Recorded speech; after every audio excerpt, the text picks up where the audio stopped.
This is the Mamba with the Vanguard Fight Club, and we're here to do a great nature deck profile for you today. This is going to be the build that resembles the one that won Worlds this year in Standard. So to kick it off, we're going to talk about the trigger lineup. Of course, the starter is going to be Blackboard Parrot. So I run 4 heals, or maybe I don't because apparently, oh, there we go, 4 heals, 4 dictionary go. Gotta run heals. Next is 4 cable sheep. That card used to be like $1,000. It did back when the first set came out. Next, this is where my build is different in trigger lineup because he plays 8 front triggers. I choose to play 3 crit and 5 front triggers.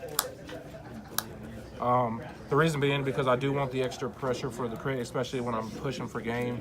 But the front trigger also helps when you have at least 4 to 5 Excel circles, which in this deck you can generate Excel circles really quickly because of the Hamskate engine, which is the build that I focused on. And we'll get into that a little bit further into the profile. All right, so moving on to ones, we play. I don't even know what I play apparently because I'm looking through everything now. 4 Monoculous Tiger. So when Vanguard or Rearguard, when it attacks or boosts, you Soul Blast 1 and mill the top card of your deck. If it is a trigger unit, your opponent can only guard with triggers. If it's a normal unit, they cannot guard with Sentinels. So the guarding restriction is really great for, like I said, late game push when you're trying to go for game. Restricting on what they're using, either triggers or only they can't use perfect guards. It just helps get the final damage in you need to win.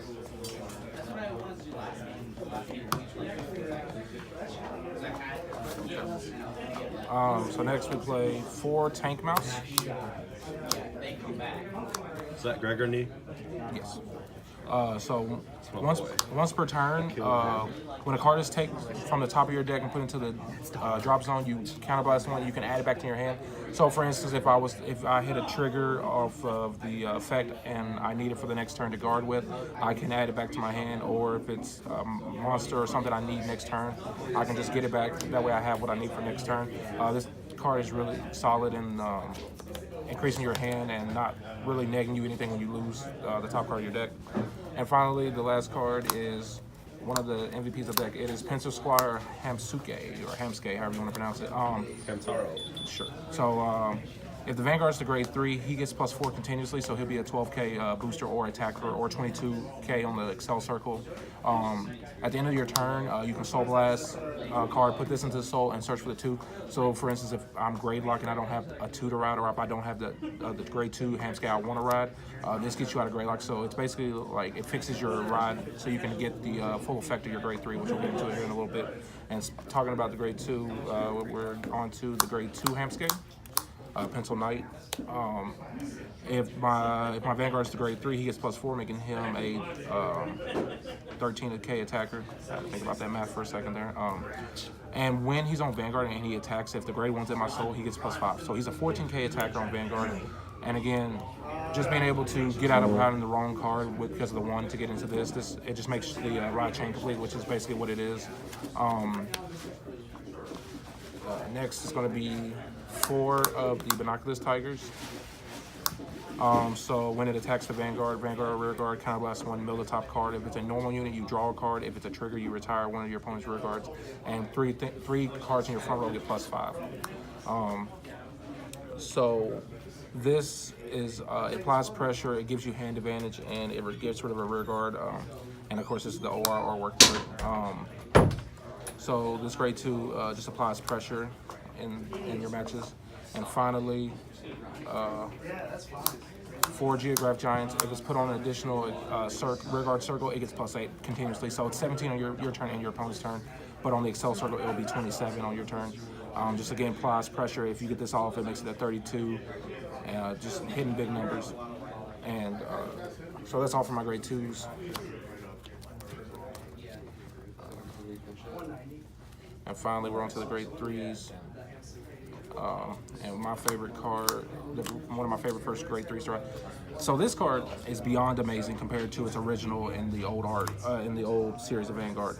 So when you place it, if you have the 1 and 2 in soul, you can ditch 2 cards from your hand and you get an additional Excel circle, and you search for a copy of each of the 1 and 2.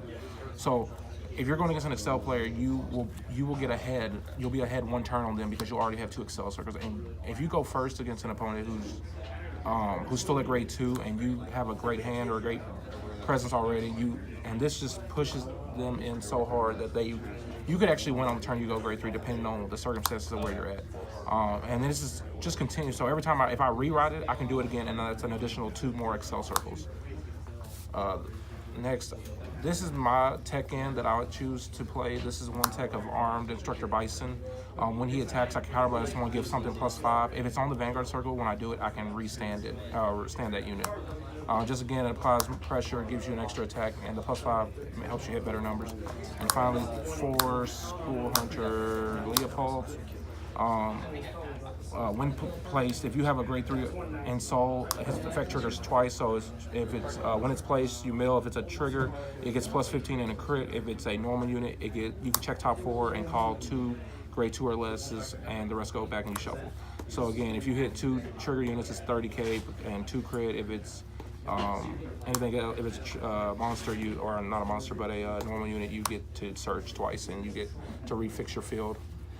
There's 2 different versions that I've seen of this build. This is the one where you just focus on the Hamskate engine. The other one is where you just focus on Armed Instructor Bison and School Hunter Leopold.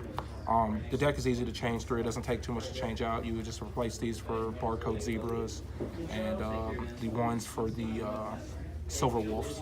And that's basically the same deck. I mean, you don't have to change much of anything, but if you don't like the Hamskate engine, which just accelerates you into the game, you can play the other version where it's just like a beat down.